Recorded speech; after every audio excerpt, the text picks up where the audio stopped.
నమస్కారం city news కి స్వాగతం. ఈనాటి ముఖ్యాంశాలు.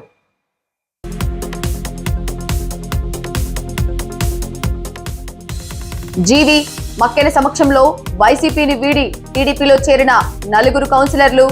అభివృద్ధి కోసం రాజకీయాలకు అతీతంగా పనిచేయవలసిన తరుణం వచ్చిందన్న చీఫ్ విప్ జీవి.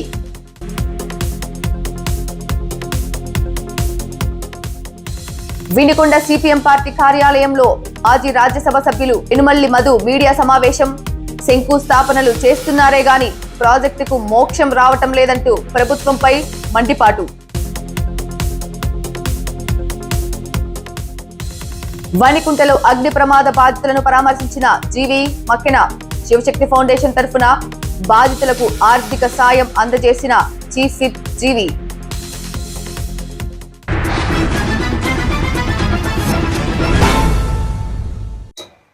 రాష్ట్రంలో రాజకీయాలకు అతీతంగా పనిచేయవలసిన తరుణం ఆసన్నమైందని, ఎవరు కలిసి వచ్చినా కలుపుకొని ముందుకు వెళ్తామని ప్రభుత్వ చీఫ్ విప్ వినుకొండ ఎమ్మెల్యే జీవి ఆంజనేయులు అన్నారు. గంజాయి, గుట్కా, గూండాయిజం, రౌడీయిజం లేని రాష్ట్రాన్ని నడిపించటమే కూటమి ప్రభుత్వం, ముఖ్యమంత్రి చంద్రబాబు సంకల్పమన్నారు.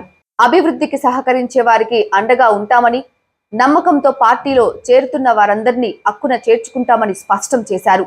వైసీపీకి చెందిన 5 కౌన్సిలర్లు ప్రభుత్వ చీఫ్ విప్ జీవి ఆంజనేయులు మాజీ ఎమ్మెల్యే మక్కెన సమక్షంలో టీడీపీ తీర్థం పుచ్చుకున్నారు.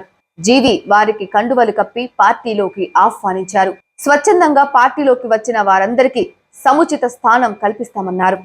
ముఖ్యంగా రాజకీయాలకు అతీతంగా వినుకొండ నియోజకవర్గాన్ని అభివృద్ధి చేయాలనేదే నా ఆశయం. పల్నాడు జిల్లా అభివృద్ధే నా ధ్యేయం. ఈరోజు రాష్ట్రాన్ని స్వర్ణాంధ్రప్రదేశ్గా తీర్చిదిద్దాలనే లక్ష్యంతో చంద్రబాబు గారు ముందుకెళ్తున్నారు. ఆ లక్ష్యంలో మా వంతు బాధ్యత గవర్నమెంట్ చీఫ్ విప్గా, వినుకొండ శాసనసభ్యునిగా, పల్నాడు జిల్లా నివాసిగా ఈ జిల్లా సమగ్ర అభివృద్ధికి, వినుకొండ నియోజకవర్గ సంపూర్ణ సమగ్ర అభివృద్ధికి నా శక్తి వంచన లేకుండా కృషి చేస్తాను. మొన్న ఎన్నికల్లో కూడా, అసెంబ్లీ ఎన్నికల్లో కూడా కనీ విని ఎరుగుని మెజార్టీ 30,000 పైన మెజార్టీ ఇచ్చి నన్ను గెలిపించారు. వినుకొండ టౌన్లో అన్నిటికంటే ఎక్కువ భారీ మెజార్టీ ఇచ్చారు. అందుకని భావితరాలు గుర్తుండే విధంగా అభివృద్ధి చేయాలనే సంకల్పంతో ముందుకెళ్తున్నా. ఘాట్ రోడ్డు నిర్మాణం పూర్తి చేద్దాం, చేసి చూపిస్తాం. గతంలో సగం పనులు 10 పైసలు పని చేసిన వాళ్ళు ఉన్నారు. ఆరంభ స్వరత్వంతో పనులు ప్రారంభించి పనులు చేయకుండా వదిలేసినవి ఉన్నాయి. కానీ మేము ఏ పని అయితే తీసుకుంటాం వాటిని సంపూర్ణంగా పూర్తి చేస్తాం. ఇంటింటికి మంచినీళ్ళు ఇచ్చి డ్రింకింగ్ వాటర్ స్కీమ్ మొత్తం పూర్తి చేస్తాం. శాశ్వత మంచినీటి పథకానికి ఒక పరిష్కారం ఇస్తాం. అదేవిధంగా ఘాట్ రోడ్ నిర్మాణం పూర్తి చేస్తాం. కొండ మీద రామలింగేశ్వర స్వామి గుడి పెద్దలందరి సహకారంతో, కమిటీ సభ్యుల సహకారంతో గుడి నిర్మాణం పూర్తి చేస్తాం. అదేవిధంగా స్టేడియం నిర్మాణం, షాదీఖానా నిర్మాణం, ఓ నంబర్ 1 పార్క్ తీర్చిదిద్దుతాం. టీటీడీ కళ్యాణ మండపం చేస్తాం. ఇవన్నీ కూడా పూర్తి చేసే బాధ్యత మేము తీసుకుంటాం. మీ అందరి సహకారం కావాలి, ప్రజలందరి సహకారం కావాలి. ఈ వినుకొండ పట్టణాన్ని ఒక ఆదర్శంగా తీర్చిదిద్దాలని ఒక సంకల్పంతో ముందుకెళ్తున్నాం. దీన్ని ఉద్ధరించి కొంతమంది కౌన్సిలర్స్ అభివృద్ధి భావాలు ఉన్నటువంటి వాళ్ళు ఈ వినుకొండ ఇంకా అభివృద్ధిలో ముందుకు తీసుకెళ్దామని, మా వంతు కర్తవ్యం మేము చేస్తామని ముందుకు వచ్చినటువంటి వైసీపీ కౌన్సిలర్లను కూడా నేను హృదయపూర్వకంగా అభినందిస్తున్నా.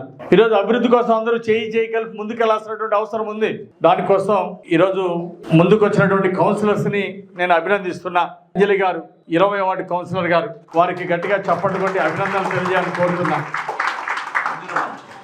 అలాగే శ్రీమతి మహాదేవ జమున ఇందుమతి గారు 4వ వార్డు కౌన్సిలర్ గారు, వారికి అభినందనలు తెలియజేస్తున్నా. వినుకొండ టౌన్ అభివృద్ధి కోసం వాళ్ళందరూ ముందుకు వచ్చారు. శ్రీమతి కృష్ణ నీలిమ గారు 11వ వార్డు కౌన్సిలర్ గారికి అభినందనలు తెలియజేస్తున్నా. మరి పార్టీలో తెలుగుదేశం పార్టీలో చేరి, వైసీపీ నుండి తెలుగుదేశం పార్టీలో చేరి వినుకొండ పట్టణాన్ని బాగా అభివృద్ధి చేయాలనే సంకల్పంతో వచ్చినందుకు అభినందనలు. అలాగే శ్రీ గర్రె శ్రీనివాసరావు గారు 21వ వార్డు కౌన్సిలర్ని అభినందనలు తెలియజేస్తున్నా. అలాగే వారితో పాటు శ్రీ నంది నరసింహారావు గారు ఈరోజు పార్టీలో చేరుతున్నందుకు స్వాగతం తెలియజేస్తున్నాం. అలాగే పులిపాటి రామారావు గారు మాజీ కౌన్సిలర్ గారు, వారు కూడా ఈరోజు పార్టీలో చేరుతున్నారు. వారిని హృదయపూర్వకంగా స్వాగతిస్తున్నాం. అట్లాగే శ్రీ గోళ్ల రాజులు బూత్ కన్వీనర్, వారికి అభినందనలు తెలియజేస్తున్నా, స్వాగతం తెలియజేస్తున్నా పార్టీలో చేరడానికి. అట్లాగే దొంతు ఆంజనేయులు గారు, కృష్ణం కొండలు గారు, వారి పార్టీలో చేరుతున్నందుకు సాదరంగా గట్టిగా చప్పట్లు కొట్టి వారికి స్వాగతం పలకాల్సిందిగా నేను కోరుతున్నా. ఆ మంచి లక్ష్మీ సామ్రాజ్యం గారు 2వ సచివాలయం మహిళా కన్వీనర్, నమస్కారం అమ్మా, అభినందనలు, స్వాగతం. సో ఈ విధంగా ఈ రోజు కొంతమంది కౌన్సిలర్స్ మన వినుకొండ పట్టణాన్ని అభివృద్ధి చేసుకుందామని వైసీపీ నుండి తెలుగుదేశం పార్టీలో చేరుతున్నందుకు అందరికీ అభినందనలు తెలియజేస్తూ సాధారణంగా స్వాగతం తెలియజేస్తా ఉన్నా. అట్లాగే సీనియర్ నాయకులందరూ కూడా తెలుగుదేశం ఉన్నటువంటి సీనియర్ సభ్యులు కౌన్సిలర్స్ అందరూ కూడా వీళ్ళందరినీ కలుపుకొని ముందుకెళ్ళడానికి వాళ్ళు కూడా చాలా సంతోషంగా ముందుకు రావడం నేను అభినందిస్తున్నా. తెలుగుదేశం సీనియర్ క్యాడర్ అందరిని కూడా అభినందిస్తున్నా. ఇంకా కొంతమంది కౌన్సిలర్స్ కూడా తెలుగుదేశంలో చేరడానికి ఉత్సాహం చూపిస్తున్నారు. వాళ్ళు కూడా తొందరలోనే మిగిలిన వాళ్ళు కూడా కొంతమందిని భావ సౌరభ్యం ఉన్నాళ్ళు, వినుకొండ అభివృద్ధిని కాంక్షించే వాళ్ళు, ఈ వినుకొండలో గొడవలు ఉండొద్దు, రౌడీజం ఉండొద్దు, గుండాయిజం ఉండొద్దు, అభివృద్ధి మంచిది, అభివృద్ధి లక్ష్యంగా పనిచేస్తామనే వాళ్ళని మళ్ళీ పార్టీలో తీసుకుంటాం. అలాంటి వారిని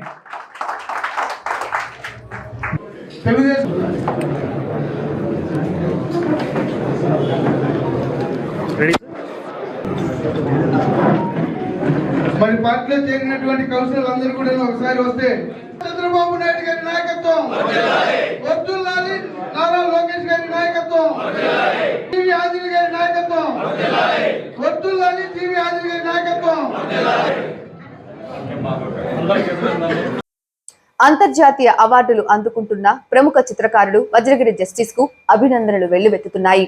వినుకొండ పట్టణానికి చెందిన ప్రముఖ చిత్రకారుడు వజ్రగిరి జస్టిస్ అమలాపురం కోనసీమ చిత్రకళా పరిషత్ ఆధ్వర్యంలో నిర్వహించిన అంతర్జాతీయ చిత్రకళా బ్రహ్మోత్సవాల అవార్డు కార్యక్రమంలో భారత చిత్రకళ బ్రహ్మోత్సవ ఆర్ట్ లెజెండ్ అవార్డు ఒకే రోజు అందుకున్నారు.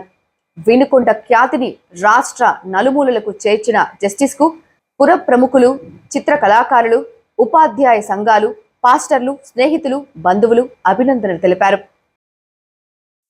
ప్రభుత్వాలు మారినా వినుకొండ నియోజకవర్గ పరిస్థితులు మారలేదని వినుకొండ సిపిఎం కార్యాలయంలో జరిగిన మీడియా సమావేశంలో మాజీ రాజ్యసభ సభ్యులు, సిపిఎం రాష్ట్ర పూర్వ కార్యదర్శి పెనుమల్లి మధు అన్నారు. సాగు, త్రాగునీరు అందించే వరకపూడిసెల ప్రాజెక్టును శంకుస్థాపన చేస్తున్నారే కానీ ఏ ప్రభుత్వం కూడా పనులు మొదలు పెట్టలేదన్నారు. ఫిబ్రవరి నెలలో ఈ విషయమై సిపిఎం ఆధ్వర్యంలో నిరసన కార్యక్రమాలు చేపడుతుందని, ప్రభుత్వం మెడలు వంచి వరకపూడిసెల ప్రాజెక్టుకు రాబట్టుకుంటామన్నారు. ఈ వినుకొండ ప్రాంతం యొక్క అభివృద్ధికి సంబంధించి ప్రభుత్వాలు మారినా దీని భవిష్యత్తు మార్చేదానికి కావాల్సినటువంటి చర్యలు చేపట్టడంలో ఘోరంగా వైఫల్యించింది. దీనికి ఒక పెద్ద ఉదాహరణ వరకపూడిసెల 1,20,000 ఎకరాలు ప్రాజెక్టు. ఎంతో కాలం నుంచి చాలా చిన్న కృషితో 1,20,000 ఎకరాలు సాగులోకి వచ్చేదానికి అవకాశం ఉన్నటువంటి ప్రాజెక్ట్ ఇది. చెరువులన్నింటిని కూడా నింపేదానికి అవకాశం ఉన్నటువంటి ప్రాజెక్టు. రాజశేఖర రెడ్డి శంకుస్థాపన చేస్తాడు, చంద్రబాబు నాయుడు శంకుస్థాపన చేస్తాడు, జగన్మోహన్ రెడ్డి శంకుస్థాపన చేస్తాడు, అయినా దానికి మోక్షం లేదు. మా పార్టీ దీన్ని ఒక పట్టుబట్టి పెద్ద ఎత్తున క్యాంపెయిన్ చేసి ప్రభుత్వం యొక్క మెడలు వచ్చి ప్రాజెక్టును రాబట్టాలని చెప్పేసి నిర్ణయానికి వచ్చింది.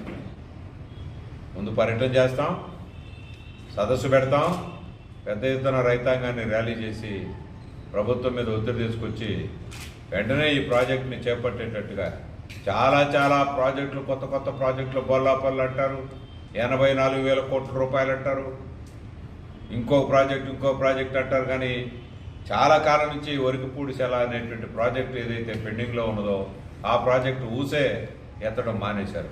అందుకని ఈ ప్రాజెక్టుని వెంటనే టేకప్ చేయాలని చెప్పేసి మేము డిమాండ్ చేస్తాం.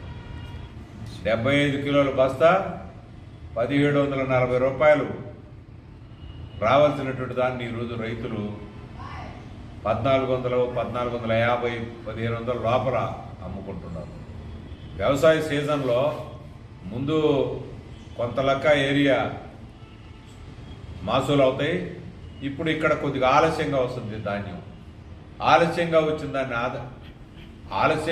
దాన్ని ఆలస్యంగా కొనాలి ప్రభుత్వం. ముందుగా వచ్చిన దాన్ని ముందుగా కొనాలా. ముందుగా వచ్చిన వాటిని కొనేసి మా కోట అయిపోయిందని చెప్పి ఇప్పుడు కొనకుండా వినుకొండ ప్రాంతంలో రైతాంగాన్ని ఇబ్బందుల్లోకి దించడం అనేటువంటిది సరైనది కాదు.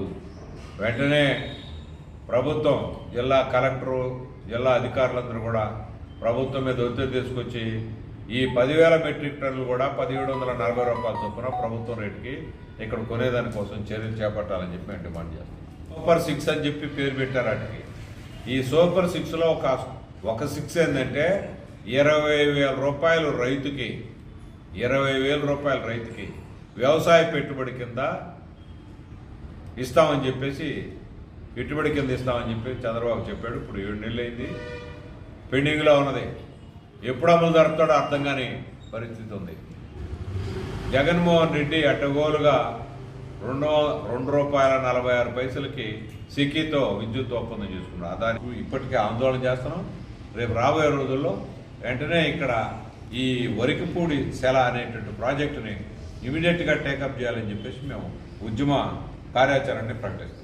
వినుకొండ పురపాలక సంఘం పరిధిలో డివైడర్లు, గోడలపై సినిమా పోస్టర్లు, మతపరమైన పోస్టర్లు, వ్యాపార ప్రకటనల పోస్టర్లను అతికించడం నిషేధించినట్లు మున్సిపల్ కమిషనర్ సుభాష్ చంద్రబోస్ తెలిపారు. పోస్టర్లు అంటించడం వల్ల పట్టణ పరిశుభ్రత దెబ్బతింటుందని తెలిపారు. గోడలకు అంటించిన పోస్టర్లను పశువులు తిని అనారోగ్యానికి గురవుతున్నాయన్నారు. మున్సిపాలిటీ గుర్తించిన స్థలములలో డిజిటల్ ప్లాట్ఫామ్లు, వార్తా పత్రికలలో ప్రచారాలను నిర్వహించుకోవాలని ప్రజలకు సూచించారు. ఈపూరు మండలం వనికుంటలో అగ్ని ప్రమాద బాధితులను బుధవారం చీఫ్ విప్ ఎమ్మెల్యే జీవి ఆంజనేయులు మాజీ ఎమ్మెల్యే మక్కెల మల్లికార్జునరావుతో కలిసి పరామర్శించారు. వనికుంటలో మంగళవారం జరిగిన అగ్ని ప్రమాదంలో బచ్చన్నబోయిన ఆంజనేయులు, షేక్ నన్నేసాలకు చెందిన 2 పూరిళ్లు దగ్ధమయ్యాయి. ప్రమాదంలో కాలిపోయిన 2 ఇళ్లు, గాయపడిన గేదెలను జీవి పరిశీలించారు. అగ్ని ప్రమాదం చాలా దురదృష్టకరమని, వీరికి ప్రభుత్వం అండగా ఉండి ఆదుకుంటుందని హామీ ఇచ్చారు. శివశక్తి ఫౌండేషన్ తరఫున బాధితులకు 10,000 చొప్పున ఆర్థిక సాయంతో పాటు వంట సామాగ్రి, నిత్యావసర సరుకులు, బియ్యం, దుస్తులు అందించారు. అగ్ని ప్రమాదంలో నిరాశ్రయులైన 2 కుటుంబాలకు శాశ్వత ఇళ్లు నిర్మించి ఇస్తామని హామీ ఇచ్చారు. ప్రభుత్వం తరఫున అందించాల్సిన ఆర్థిక సాయాన్ని త్వరగా అందజేయాలని సంబంధిత అధికారులతో ఫోన్లో మాట్లాడి ఆదేశించారు. పల్నాడు జిల్లా బీజేపీ అధ్యక్షునిగా పిడుగురాళ్ల పట్టణానికి చెందిన ఆర్య వైశ్య యువ నాయకులు ఏలూరి శశికుమార్ను బీజేపీ అధిష్టానం నియమించింది. ఈ నేపథ్యంలో నర్సాపేట బీజేపీ ఆఫీసులో వినుకొండ బీజేపీ సీనియర్ నాయకులు కట్టా సుబ్బారావు, అచ్యుతమూర్తయ్య శశికుమార్ను సన్మానించి అభినందనలు తెలిపారు. మరిన్ని ఉన్నత పదవులను పొందాలని ఆకాంక్షించారు. జాతీయ స్థాయి బాల్ బ్యాడ్మింటన్ ఛాంపియన్షిప్ పోటీలలో సిల్వర్ మెడల్ సాధించిన ఆంధ్రప్రదేశ్ బాలికల జట్టులో తమ పాఠశాల విద్యార్థిని ఉండటం గర్వకారణమని సావిల్యాపురంలోని జడ్పీ ఉన్నత పాఠశాల హెచ్ఎం విజయలక్ష్మి అన్నారు. మహారాష్ట్రలోని నాగపూర్ జిల్లాలో జరిగిన 69వ జాతీయ జూనియర్ బాల్ బ్యాడ్మింటన్ బాలికల విభాగం ఆంధ్రప్రదేశ్ జట్టు సిల్వర్ మెడల్ సాధించిందని, ఆ జట్టులో తమ పాఠశాలకు చెందిన కామినేడి కావ్య ఆడటం ఎంతో అదృష్టమని పాఠశాలలో జరిగిన అభినందన సభలో హెచ్ఎం అన్నారు. ఈ సందర్భంగా ఆమె ఆంధ్ర రాష్ట్ర జిల్లా బాల్ బ్యాడ్మింటన్ అసోసియేషన్ సభ్యులకు, జట్ కోచ్, విజేతలకు హెచ్ఎంతో పాటు ఎస్ఎంసీ చైర్మన్, సెక్రటరీ అభినందనలు తెలిపారు. సిటీ న్యూస్ ఇంతటితో సమాప్తం. తిరిగి రేపటి సిటీ న్యూస్ లో మళ్ళీ కలుద్దాం. అంతవరకు సెలవు. నమస్కారం.